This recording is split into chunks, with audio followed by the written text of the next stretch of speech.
All right, look, I'm just spitballing here. Relax, okay? I'm just saying that maybe, just maybe, everything doesn't need to be live action. Look, I love a good live action film, and this is not anti live action, but I'm just saying that maybe some things are better left to animation. We are still in the golden age of comic book cinema, but I think there is a lot to be said about the success of modern animated comic book properties. The Spider-Verse series of films are triumphant achievements. X-Men 97 has reinvigorated a property that Fox, in my opinion, did their very best to bury for like 25 years. The Teenage Mutant Ninja Turtles Mutant Mayhem film was awesome, and they're getting a spin-off show. And then there is the new kid on the block, Invincible. And I think Invincible is firmly cementing itself as an Apex adaptation. I think it's safe to say that animated comic book content is more popular than ever right now. We're coming off Avengers Endgame in a period of time when nearly every comic-related film from DC or Marvel was cleaning up at the box office, but post-Endgame, things haven't quite hit the same. And I am not saying that the MCU is dead or that the DCU is cursed or whatever. There have been some absolute gems recently. The Batman was one of my favorite comic films ever made. Guardians of the Galaxy Volume 3 was a perfect bookend to a masterpiece of a trilogy. Spider-Man No Way Home was an extremely fun and nostalgic event, and The Suicide Squad was a diamond in the rough during a very tumultuous time in Hollywood. But I would be a bit naive to say that the remainder of the content Marvel and DC has put out over the last few years didn't range from okay to something that kind of seemed like it was made by a team of high school students who needed to finish their project in one night just to have something to turn in the next day. Animated properties have injected some much-needed diversity into the mix for comic films. Hyper-stylized movies that have done really, really well at the box office or on streaming platforms, and the right teams are making the right content, which makes authentic properties that people are investing in. I actually made a whole video on this.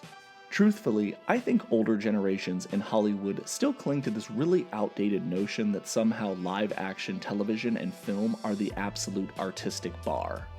Hollywood still seems to treat animation as if it's still inherently tied to adolescence, despite the fact that over the last few decades, some truly incredible animated films and television have defined entire generations.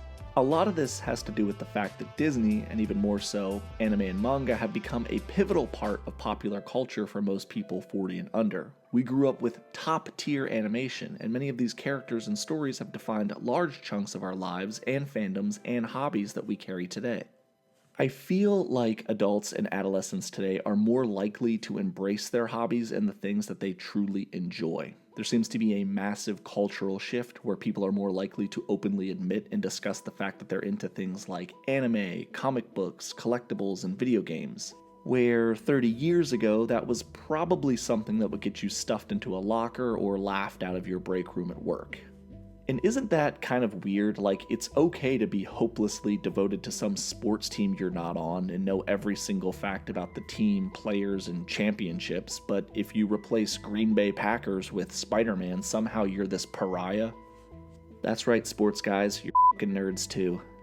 And maybe this desire to embrace the things that we're truly passionate about comes from the current landscape of our day-to-day lives being this barren hellscape of influencers, political posturing, and a near-complete collapse of every possible market and opportunity that our parents' and grandparents' generations had, but,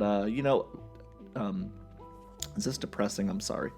What was I talking about again? Oh, right, animation. We should continue to invest in big budget animated properties. Sure, live action has probably opened the door for general acceptance of these properties by the mainstream moviegoer, but enough time has passed. We can fairly easily pivot to having more big budget animated projects in theaters and on TV. I am now talking to older people watching this video, people like me. Think about it. The Nolan trilogy, which began in 2005, and Iron Man, which began the MCU in 2008, really kicked off this golden age of live-action comic films. Depending upon where you want to place the starting line, that is 15 to 18 years ago. The Nolan trilogy is about the age of an entire person who can buy cigs. Entire modern adult audiences grew up on the MCU, and they are probably over it to some extent. But these same audiences are losing their minds over X-Men 97 and Invincible, and it's because it's fresh, it's new, and it's authentic. We almost never go in this direction with media. Have you noticed that? Especially with manga and anime, there's always this massive push to move some popular animated property to a live action version of that thing. It's super common in the modern age with comic properties, but recently it's been taking off with anime and manga. Think about how many times a live action retelling of a pivotal anime has come out to critical acclaim. It doesn't happen. That never happens. At least not that frequently. Netflix just spent hundreds of millions of dollars on a live action Avatar The Last Airbender show just to turn around and eat a shit sandwich about every single thing they didn't get 100% right. Do we need to talk about the Death Note movie? What about Attack on Titan? The goddamn Dragon Ball movie with Justin Chadwick? I think I made my point. I think it's just weird because Hollywood doesn't respect those things, so they spend all this time and money to produce something that ultimately gets clowned on. Oh my god, I thought of another one. Remember when they cast Scarlett Johansson as the Major in Ghost in the Shell? Incredible. Thank you, Hollywood. This issue is compounded by the fact that modern blockbuster films seem to be really plagued by spotty CGI in a way that animation could resolve. A lot of large blockbuster comic films feel very, very much the same in terms of cinematography, color grading, and shot composition. Another massive aspect of that is set design. I mean, let's take a look at some of the modern set designs in films like Ant-Man and the Wasp, Quantumania, Aquaman the Lost Kingdom, or No Way Home. What sets are you asking? Oh, I'm just kidding, there aren't any. Because entire environments, costumes, and even facial hair seem to be computer generated nowadays. The lighting is always off in these movies and it makes them feel less movie-like. And audiences actually notice this stuff and it's becoming more and more egregious, and it makes me wonder, how much money did you even save generating this suit or environment with CG? I mean, you couldn't just make the suit functional or shoot on location? Who in the editing room is saying, yes, this looks very real, like a totally real New York place? And I know what you're saying. You're saying, Nick, animation is not cheap, it's not quick, and it's not easy. I know it's not. Look at half of DC's animated library.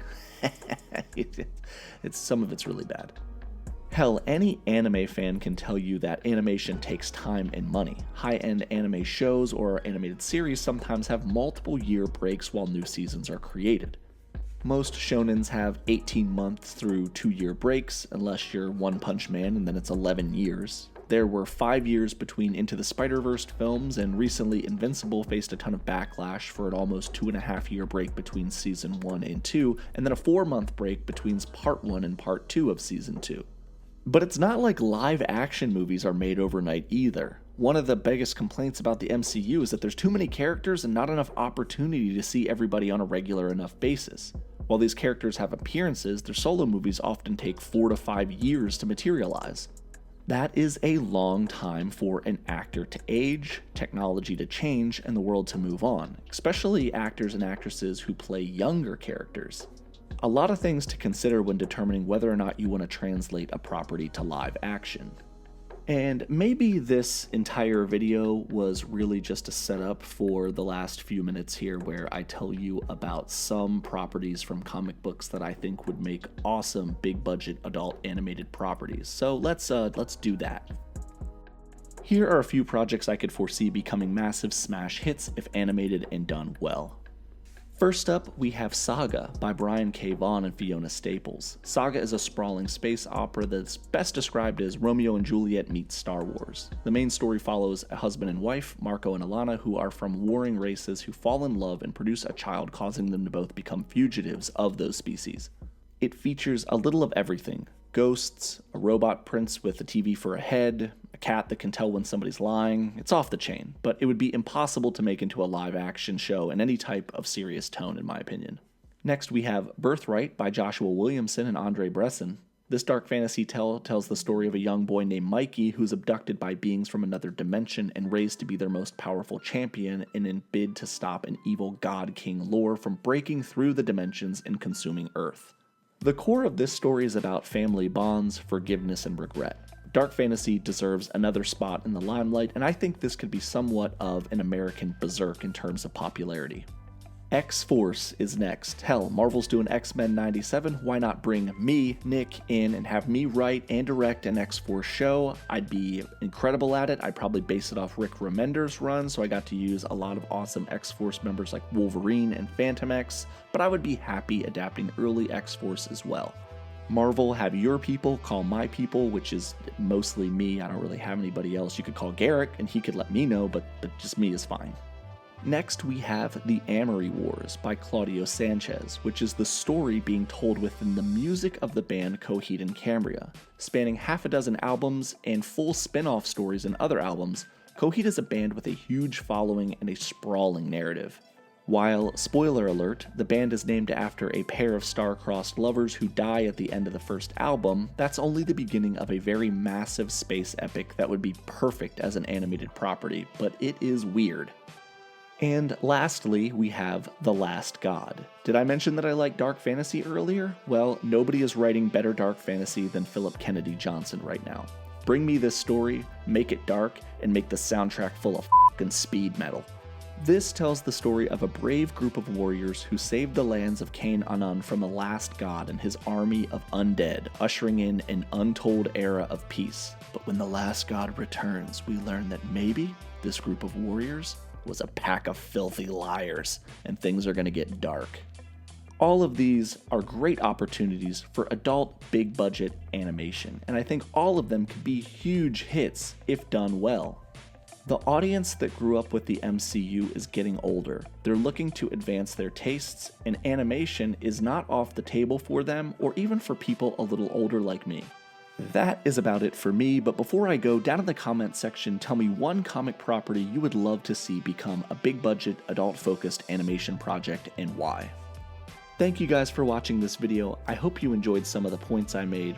This has been Nick with Key Issues. Thanks again for watching, and remember the motto, animation over everything.